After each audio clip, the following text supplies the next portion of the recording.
Hi and welcome back to another video with our speaking practice. Now we look at part 2 and part 3 of an IELTS speaking topic. Today's topic is describe a good parent you know. You should say who the parent is, how you got to know him or her, what kind of person he or she is, and explain why you think he or she is a good parent. You'd have 1 minute to think about what you're going to say. Today I'll talk for 1 to 2 minutes, starting from now. Okay, the good parent that I'd like to talk about is my friend. So she recently had her second child and I was really excited. Now, my friend, I actually know her from high school and she was a very good friend of mine from grade 9, and where we met, I don't even remember how we met. It was just something that was so natural, like we were just together all the time. And I remember that I don't know where to start. We have so many memories together. Probably the first thing is that I slept over at her house maybe like almost every weekend, and we'd talk about many things about, we even talked about when we wanted to have children, when we wanted to get married, and then I think she got married like maybe 3 years ago, and it's so interesting to see her as a mother because it's like, wow, she's a different person, I think she's a very good parent because she posts a lot of pictures of her children, and all her captions with the photos are so loving and caring and nurturing, and she puts a lot of emphasis on family time and education, and those two things are very important for children, I think. And her children receive a lot of love from her, and she tries to take a lot of time for her family even though she's working at the same time, and they go out every weekend to go hiking or to have a picnic. And when you're working full-time, it's very hard to do that and actually care for your children as well as maybe work for a stable income. And in order to look after children, that's very important to keep that balance, and she does very well in that aspect, and I really admire her. Okay, so that was my part 2 response. It went for just over 2 minutes, and I think that it's really good to talk about either your own parents or a good friend that you have, or another relative somewhere, so that you can talk about them quite fluently and you don't have to make things up as much. Now, I could have talked in more detail about just memories from high school or recent events that I had with her, maybe a recent time that I went out with her and her family. For example, I can say I met them last week and we went shopping together. She was, the child was being a bit rowdy, maybe a bit angry and upset, but she was very calm and she took things in her own hands very well, and that would kind of give a good story to this topic. So I could have talked about more events like that. Yeah, I think most of you would find it easy to talk about just your parents, and I could have done that, I think, too. But a friend is also a fun topic, so you can have fun with that. You don't have to talk about yourself, because if you talk about your parents, you'd have to naturally talk about yourself and your childhood, and sometimes it's uncomfortable to talk about yourself, so you can just choose to talk about your friend.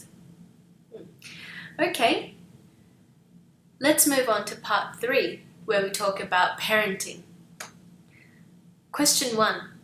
Do you think both parents are equally important for child rearing? Right? So bringing children up, are both parents equally important? You can say yes, you can say no. And yes would be probably the mainstream way to go. People like to talk about equality, so definitely say yes if you want. You can say no. No, I don't think that both parents are equally important. I do think that the mother is more important because they spend more time with the child and they need to know how to discipline them and actually maybe cook for them or educate them, and they have a bigger role in child rearing.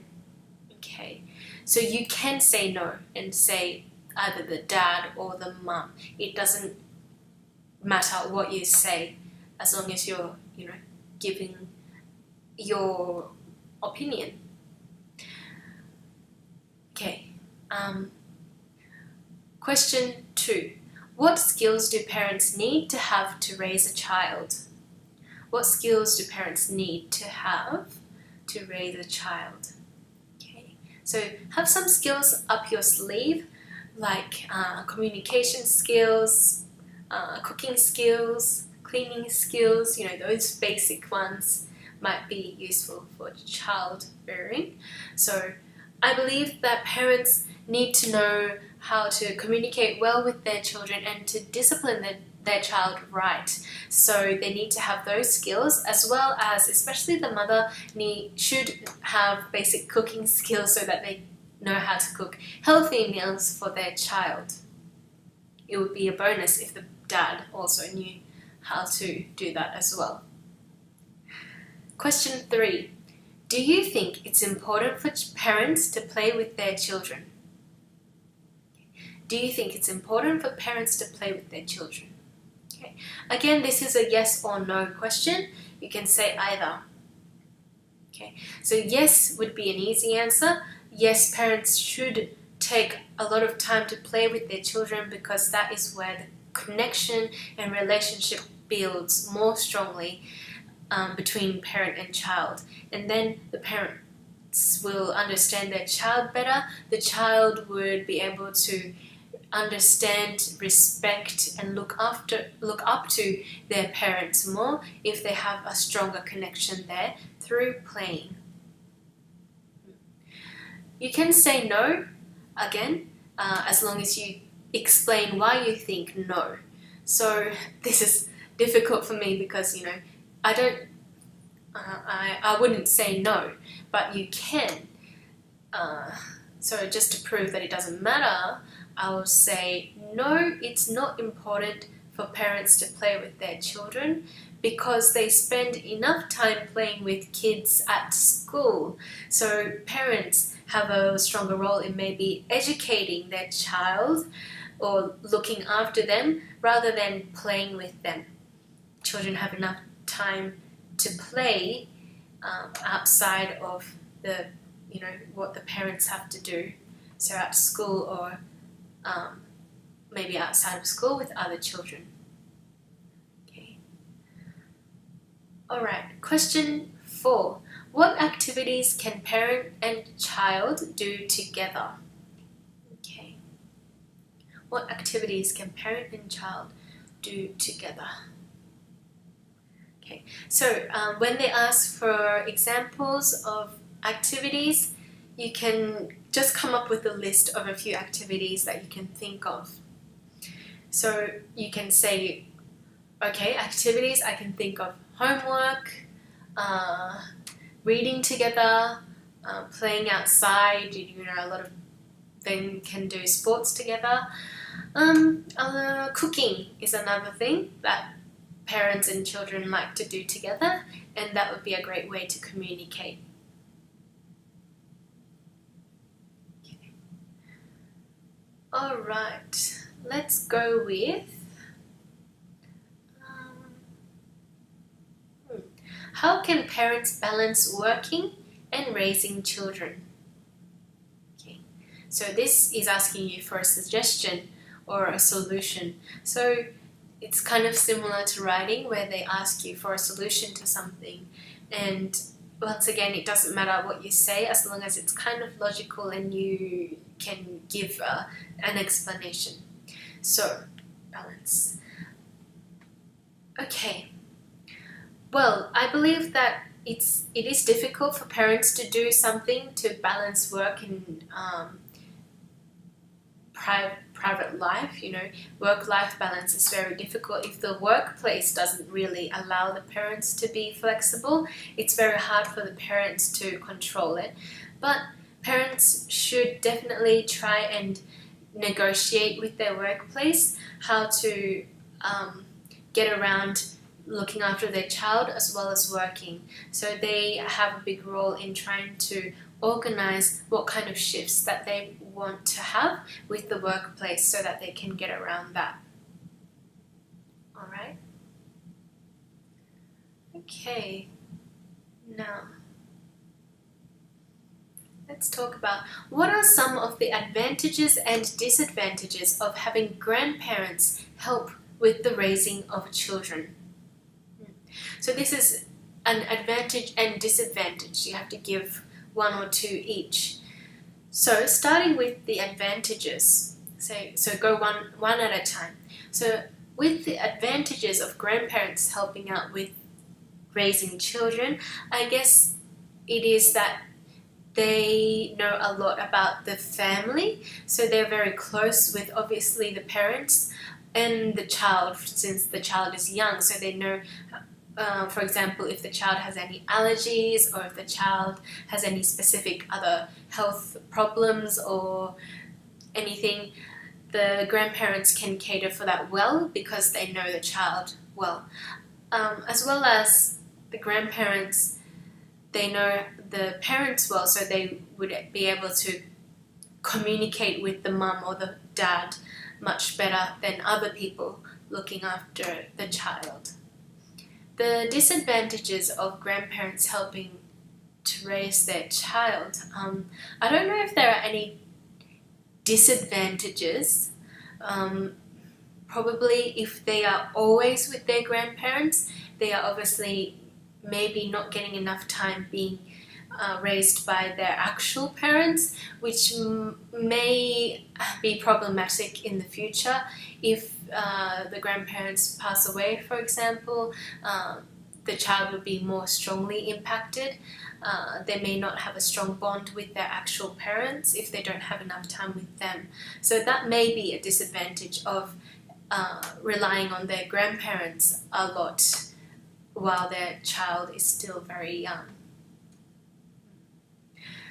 Okay, so sometimes it's hard to think of a disadvantage, but you have to explain that it's very difficult for you, but you can try and answer it if you can, and try and navigate your way around that.